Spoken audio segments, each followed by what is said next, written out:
இந்த ஒரு வீடியோவை பார்க்கும்பொழுது என் மனசு ரொம்பவே கஷ்டப்பட்டுச்சுங்க, கண்கள் கலங்குச்சுங்க. ஏன்னா இவரை வளர்த்தவங்களும் சரி, இவங்களை சார்ந்தவங்களும் சரி, இவரை விட்டுட்டு போயிட்டாங்க. ஆனால் இவர் மனசுக்குள்ளே எவ்வளோ சோகங்கள், எவ்வளோ வேதனைகள் இருந்தாலும் அதை பேசுகிறதுக்கு ஒரு மனசு தேவைப்படுது.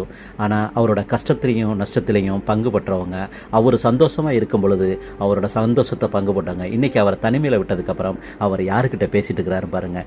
உண்மையிலேயே அவர் மனசு விட்டு பேசுகிறதுக்கு அது குரங்காக கூட இருக்குது. ஆனால் அவர் கடவுளாக நினச்சி தான் பேசுகிறாரு பாருங்கள். உண்மையிலேயே அது வாயில்லா ஜீவன் தான் அந்த குரங்கு. ஆனால் தன்னுடைய எவ்வளோ வேதனைகளை, எவ்வளோ கஷ்டங்களை, எவ்வளோ சோதனைகளை எப்படியெல்லாம் அவர் மனசுக்குள்ளே இருந்திருக்குமோ அந்த கவலைகளை அந்த குரங்குக்கிட்ட சொல்லிக்கிட்டு இருக்கிறாரு பாருங்கள். உண்மையிலேயே அந்த குரங்கு என்ன செய்யுதுன்னு மட்டும் பாருங்கள். ஆனால் அவர் சொல்கிறது எல்லாத்தையுமே அந்த குரங்கு கேட்டுட்டு இருக்குது. அவர் மனசுக்குள்ளே அவ்வளோ வேதனைகள் இருக்குங்க. கண்டிப்பாக இந்த வீடியோவை நீங்கள் பாருங்கள். எனக்கே மனசு கஷ்டப்பட்டுச்சு. ஏன்னா அவரை விட்டுட்டு போயிட்டாங்க. ஆனால் அவர் யாருக்கோ ஒரு இடத்துக்கிட்ட துணை தேடிட்டு இருக்கிறாரு. அது வாயில்லா ஜீவன் அந்த குரங்கு கிட்ட மட்டும்தான் தன்னுடைய கவலைகளை சொல்லி கண்ணீர் விட்டு அழுகிறாரு. ஆனால் அதை துடைக்கிறதுக்கு அந்த குரங்கால் என்ன சொல்ல முடியும்?